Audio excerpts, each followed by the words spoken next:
Okay, so rather than giving a sheet out or using your textbook to remember the instructions of how to do this, well, let's use our new fandangled technology we got going on here. How to use your calculator to do scatter plots, regressions, graphing, all the whole nine. Here we go. So there's a whole bunch in here that I'm going to do for you. First of all, when you turn on your calculator, second function, 0. If we're doing any kind of regression analysis or trying to find any kind of curves of best fit or whatever, we want to make sure that we have diagnostic on. So second function 0, scroll down to diagnostic on, enter, enter. Oops, that's because I have that 0 sitting there. So clear. Let's do this again. Remember, sometimes a calculator or like a person punching stuff into a calculator may have done something incorrect and it won't work the first time. So when you see an error, don't just assume that the thing is broken or whatever. You might have just pressed something incorrectly like I just did. Okay, now that we've got diagnostics on, let's first things first, if we're going to actually have a scatter plot, let's get some information in there. So stat, edit, enter. We're going to have a whole bunch of lists. So I'm just going to pick some easy numbers. 1, 2, 3, 4, 5, 6. And 6. In the other column, I don't know, 2, 5, 8, 13, 25, 41. Okay? So this is just a table of values, right? Your X column and your Y column, or whatever. But yes, X column, Y column. So that's how I create data tables. Now, if I want to see this as a scatter plot, I go second function Y equals, and that'll give me my stat plot.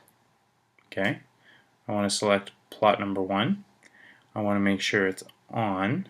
In other words, turn on the scatter plot. And then I want to make sure that my X list comes from list 1 and my Y list comes from list 2. So if I put my X values in L1, then I want to make sure that when I do my scatter plot, my X values are drawn from L1, and similarly for L2. So there we go. My X values are going to be drawn from list 1, my Y values are going to be drawn from list 2.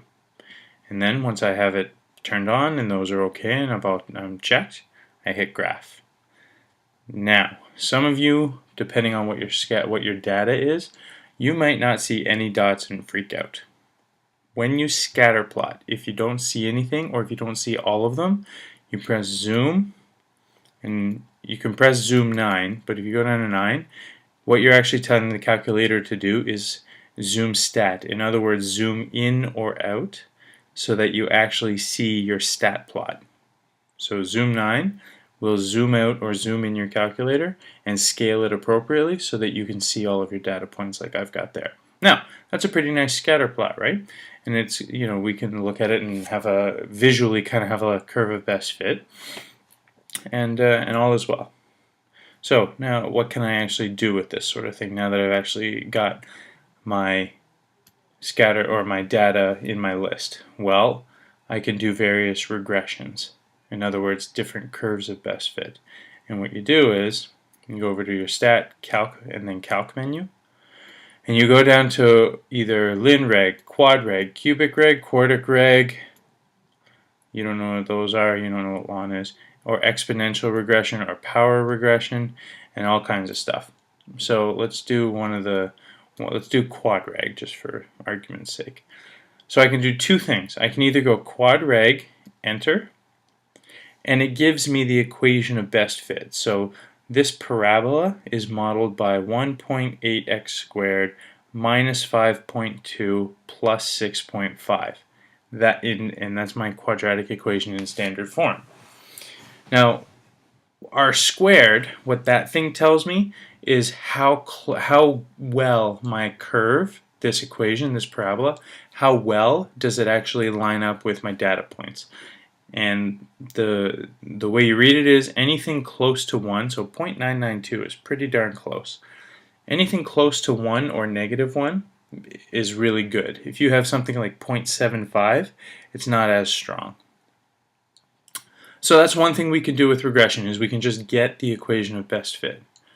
Or we could take it one step further and go stat, calc, quadrag, and I can tell the calculator by going second function 1, in other words list 1, comma, second function 2 for list 2, comma.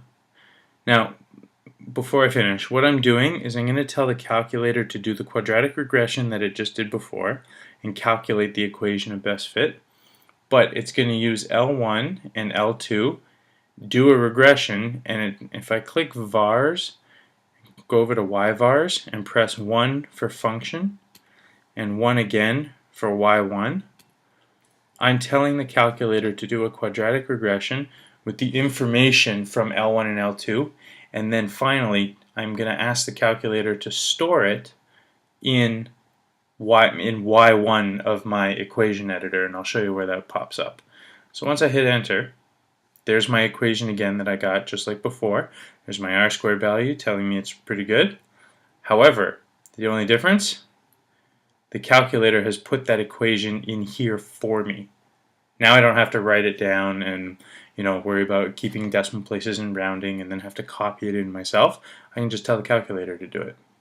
Okay, so the buttons are really, really quick. You just go quadrag or linreg or whatever you want to do, and just go L1, comma, L2, comma, vars, yvars, 1, 1, enter, enter, boom, done. Now, what does this look like? Well, I've got my equation on, so I'm actually going to see this equation when I graph it, but I've still got my stat plot on. So my data points that we plotted earlier, I've still got those on.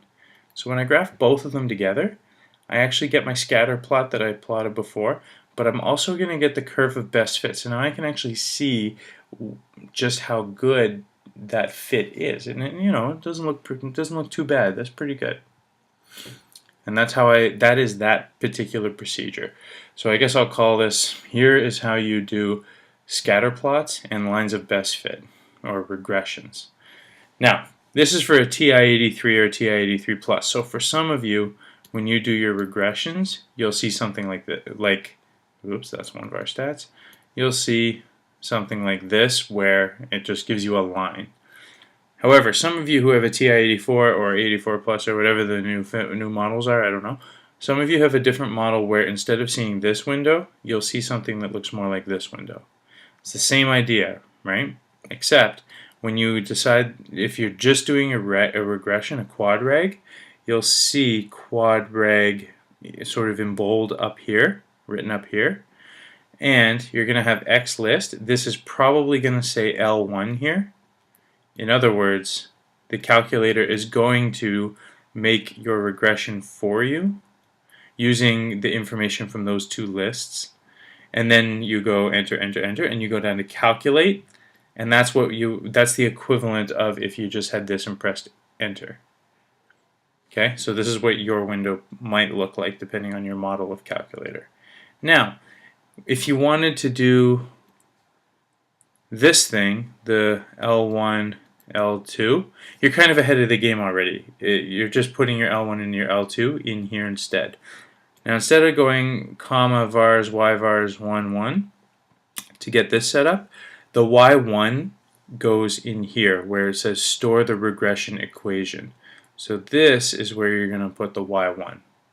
And then you go calculate, and then you'll get the information and the equation. Like, you'll get the equation, the regression equation, and you'll also get it typed into here for you.